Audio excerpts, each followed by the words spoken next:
Hola chicos, ¿cómo están? Mi nombre es Karina Maita, soy médico egresado de la Universidad San Martín de Porres y en esta oportunidad voy a continuar con el programa del Syllabus Mente Investigadora, que por cierto quiero felicitarlos por estar en el curso, y yo voy a hablarles acerca de los procedimientos para la recolección de información desde la población que tienen que tener en cuenta, qué van a utilizar para medir su resultado, que es el instrumento, y cómo van a controlar la calidad del mismo.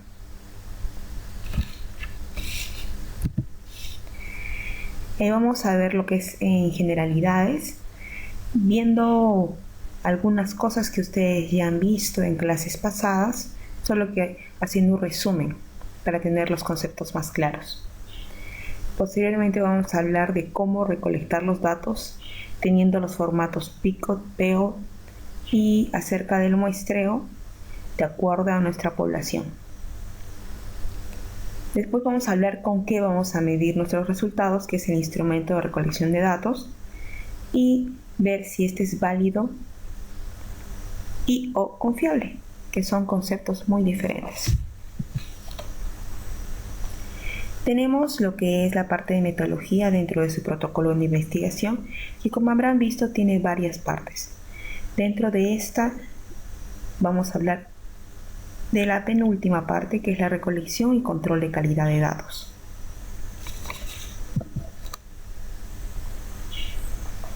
Tenemos, por ejemplo, para hablar en términos generales, si es que estamos hablando de un tipo observacional o experimental, nuestro instrumento va a variar, también nuestra recolección de datos.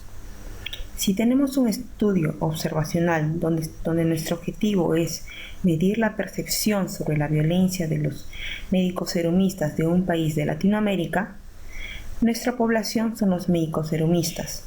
Para esto vamos a tener que hallar un muestreo, ya que no podemos medir a todos o hacer la encuesta a todos los médicos serumistas egresados.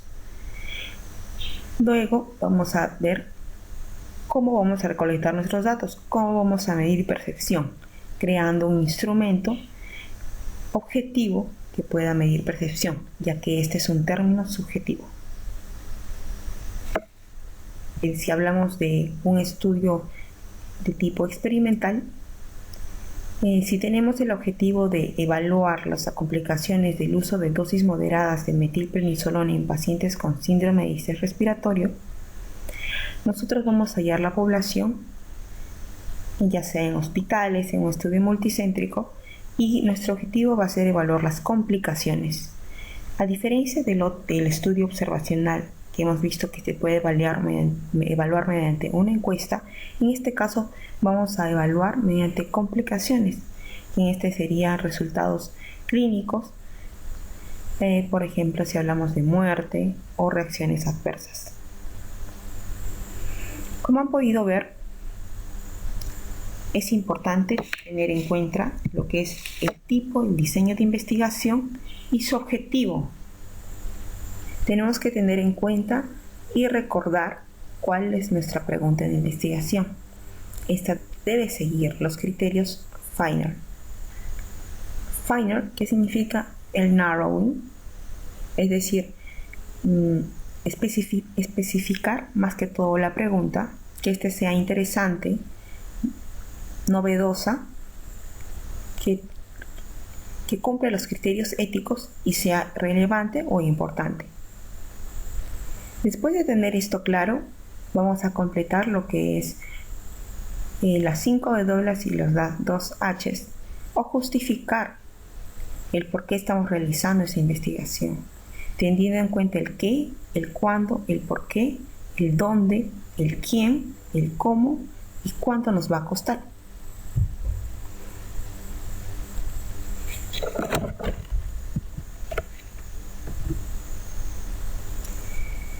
Ya teniendo todo esto listo, vamos a ver que para la recolección de datos, como hemos podido ver en los primeros ejemplos, se han tomado en cuenta algunos modelos que son el PICOT y el PEOT. En el observacional no se toma la C en cuenta, ya que esta habla de una comparación. Y si recordamos el primer ejemplo que hablaba de un estudio observacional, teníamos a la población, que eran los médicos serumistas, a la exposición, que era la violencia, los resultados, que era la percepción, y el tiempo en que le íbamos a desarrollar, que podría ser en un año. Y en el tipo experimental, nuestra población era los pacientes con síndrome de estrés respiratorio, nuestra intervención era las dosis moderadas de metilprednisolona, nuestra comparación podría ser versus placebo, nuestros resultados, las complicaciones que ya hablamos que podrían ser la muerte y los efectos adversos, y el tiempo en que podría desarrollarse, que podría ser alrededor de 6 meses. Si tenemos bien en cuenta este formato, podremos realizar adecuadamente nuestra recolección de información, ya que tendremos en cuenta bien claro nuestro objetivo.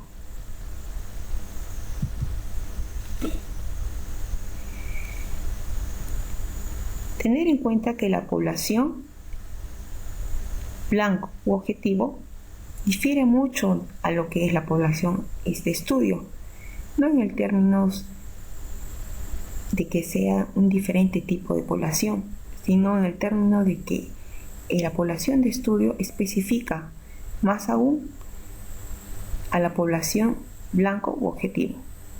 Por ejemplo, tenemos que nuestra población objetivo son los niños de 5 años con diagnóstico de asma. Nuestra población accesible van a ser los niños con diagnóstico de asma, pero en la ciudad de Lima. Y nuestra población de estudio podría ser que estudiemos esto en 3 colegios de un distrito de Lima. ¿Quiénes vamos a estudiar? Tener en cuenta que no podemos estudiar toda la población, de tal manera que nosotros aplicamos lo que se llaman los muestreos, ya sea probabilístico o no probabilístico. El probabilístico se refiere a que cada unidad de estudio tiene una probabilidad de ser elegida. Tenemos, por ejemplo, el sistemático, el estratificado, el clúster. Y el muestreo no randomizado, que es más fácil de realizar, que podemos utilizarlo por conveniencia o por intencionado, por cuotas o en bola de nieve. Tenemos un ejemplo: un investigador quiere tomar una universidad para ver lo que es comportamiento o actitudes frente a un curso, por ejemplo. Otro ejemplo es cuando, digamos, queremos reunir varias personas que cumplen con nuestro criterio de selección, y entonces vamos a aplicarlas en una encuesta, que vamos a una calle y escogemos a todos los individuos que cumplen con estos criterios. Esos serían ejemplos de muestreo no probabilístico,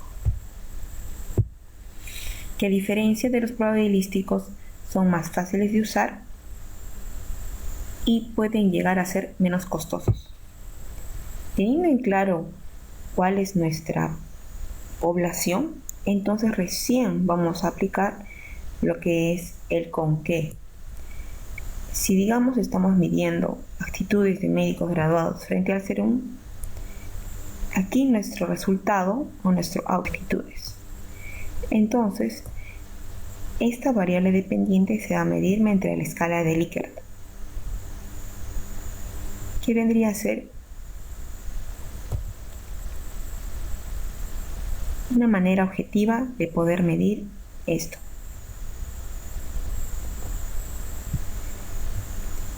Dentro de lo que es el instrumento de medición, tenemos varios pasos. Vamos a sintetizarlo en este cuadro. Ahora, recordando, tener nuestra lista de variables, ver y diferenciar lo que es la definición conceptual y operacionalización de las mismas.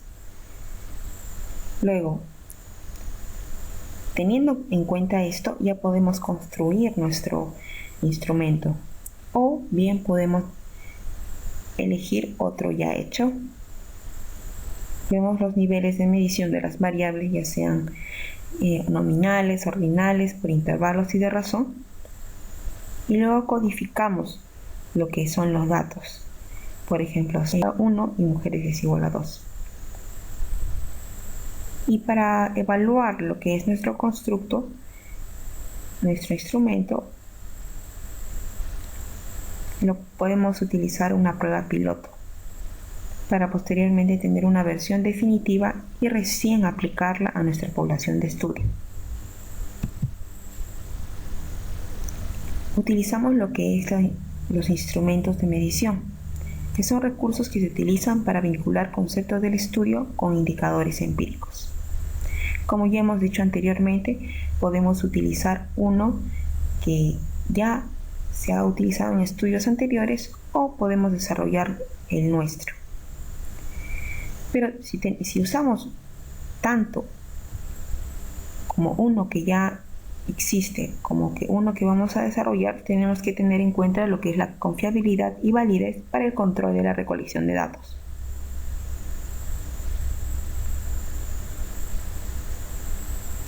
Esto va a variar según el estudio que tengamos, ya sean observacionales y experimentales. Como vimos en el primer ejemplo, en los observacionales podemos utilizar cuestionarios. En sí se prefieren las preguntas cerradas ya que es más fácil para el análisis estadístico. Luego podemos hacer encuestas por correo, por mail. Luego los focus groups.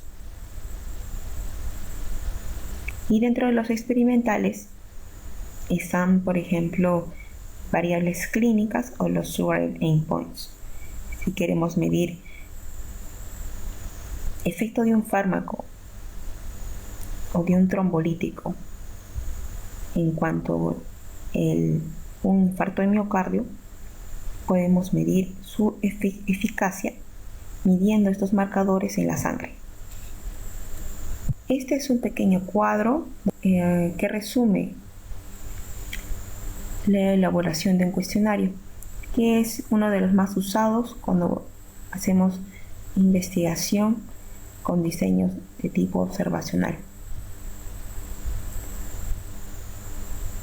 Primero, tenemos que tener en cuenta cuál es el objetivo de la investigación, el tipo de cuestionario que vamos a usar, ya sea estructurado, semiestructurado, no estructurado. Luego, la siguiente parte es la formulación de preguntas, que es en sí la más importante, ya que vamos a definir cuáles van a ser preguntas cerradas, que sería lo ideal, cómo redactarlas, ser concisas, claras, sin ambigüedades y fáciles de responder. Posteriormente a esto, se hace un análisis del cuestionario.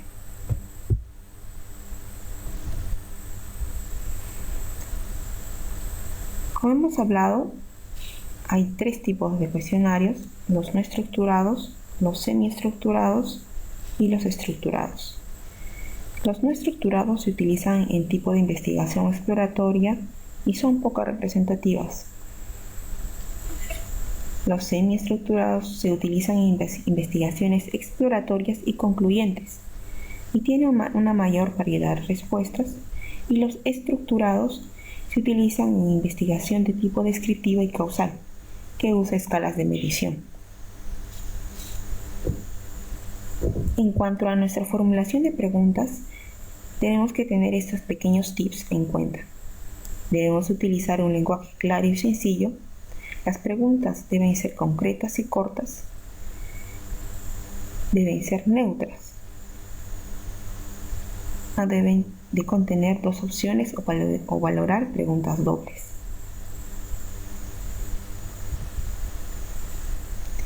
Tenemos ejemplos, preguntas de un cuestionario.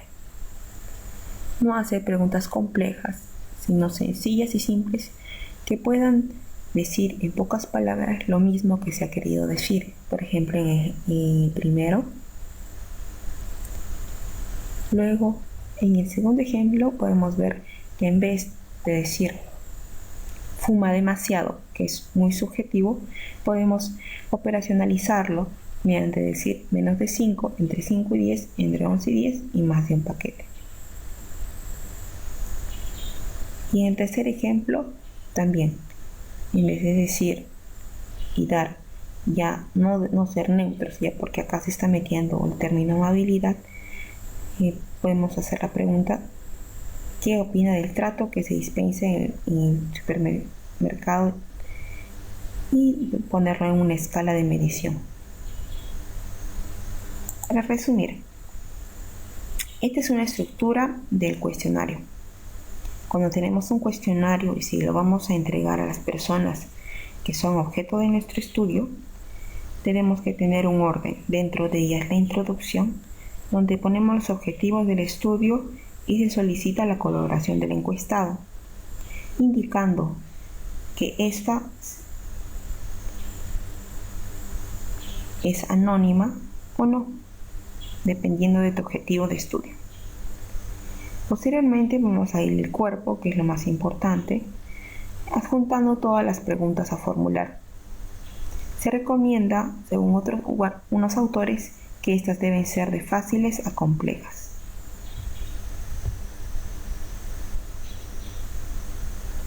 El siguiente paso es codificarlas.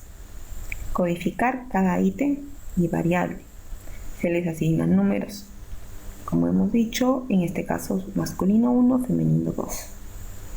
¿Por qué hacemos esto? Porque es para nosotros más fácil emplear y codificar cada variable de tal manera que sea el análisis estadístico más accesible. Listo nuestro instrumento. ¿Qué nos dice que está bien? Hay que tener en cuenta que esto es muy importante, el control. Porque de nada sirve que uno invierta dinero, ejemplo $10,000, y tenga 3,000 pacientes y cuando aplica el instrumento resulta que no es confiable ni válido.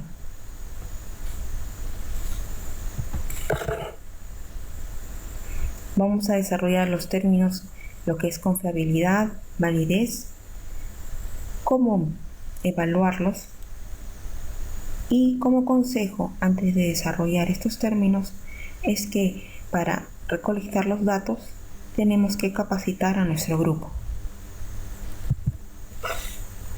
Este es un pequeño gráfico que nos resume lo que es confiabilidad y validez. Lo ideal es tener confiabilidad y validez del instrumento.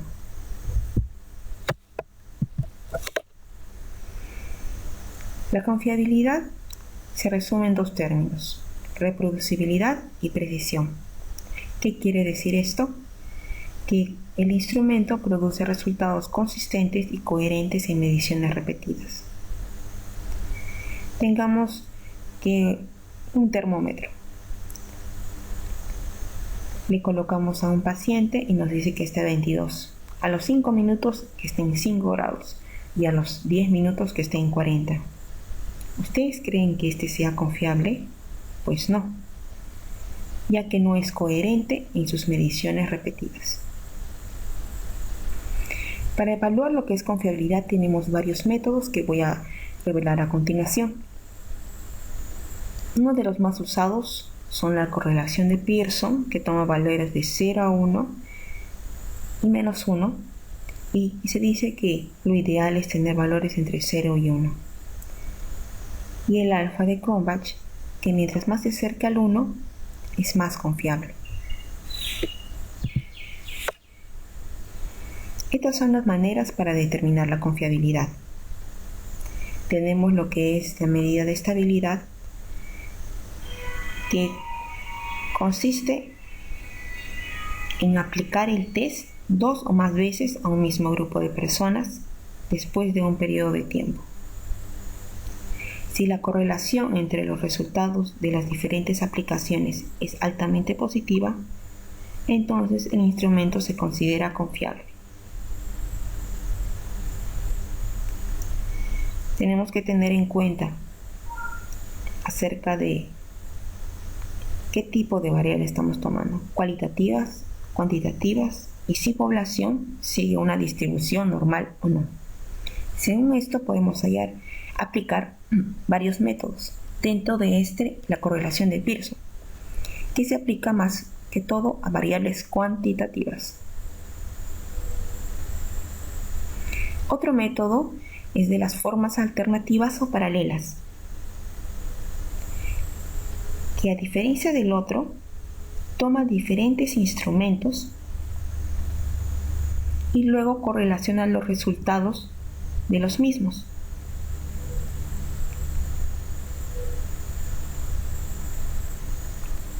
Otro método es el de las mitades partidas,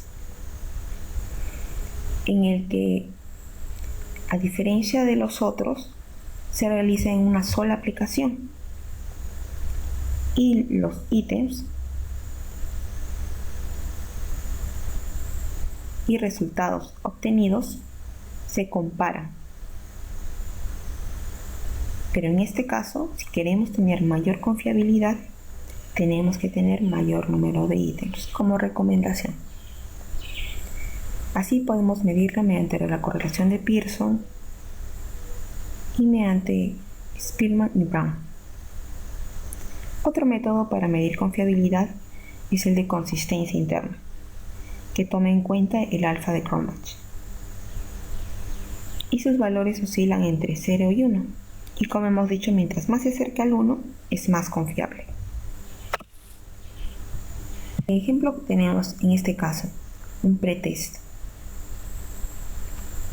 Después de evaluar todos los sujetos y todas las respuestas, se evalúa mediante un coeficiente de correlación, que en este caso han usado.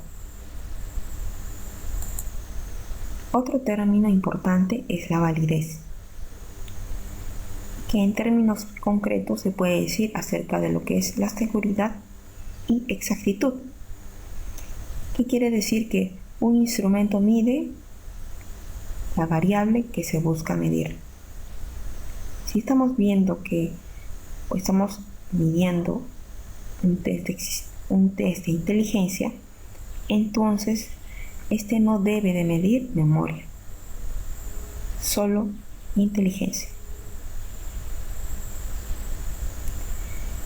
Para la validez, tres cosas a tomar: lo que es la validez del contenido, la validez del criterio y la validez del constructo, para tener una validez total. La validez del contenido refleja un dominio específico del contenido de lo que se mide.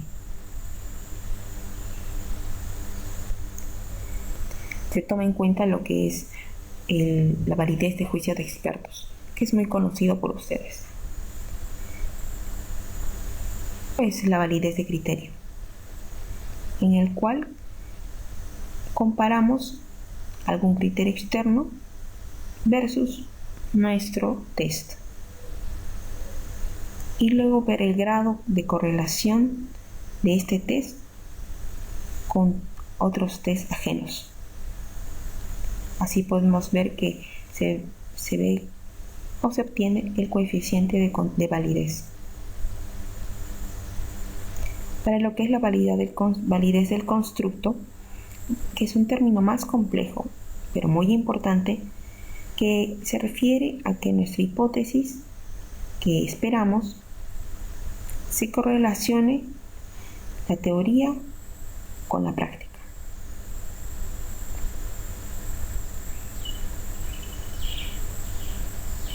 Para esto usamos el análisis factorial o métodos correlacionales. Y el análisis factorial permite ordenar los datos y facilitar la interpretación de las correlaciones. Como podemos ver, que uno de los más usados es el juicio de expertos, en el cual ponemos ciertas variables que deben evaluar los expertos, ¿no? Según esto obtenemos un puntaje.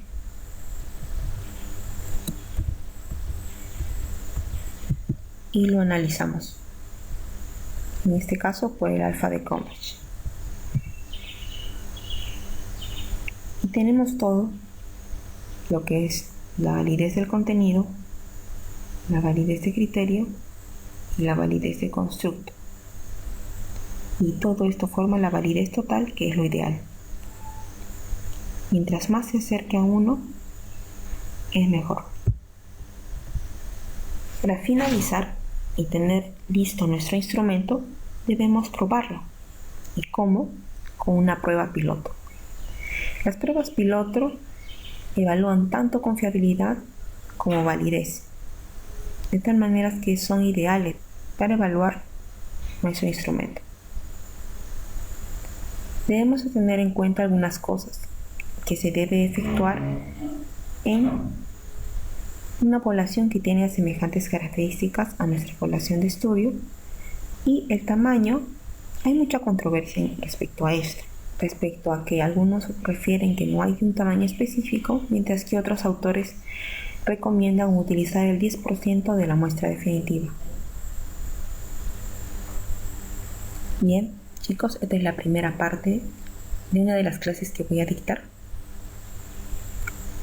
Solo quería decirles que siendo realista es la forma más común de ir a la mediocridad.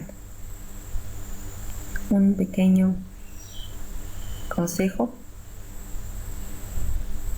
es que sigan y sean perseverantes en cuanto a sus objetivos. Gracias.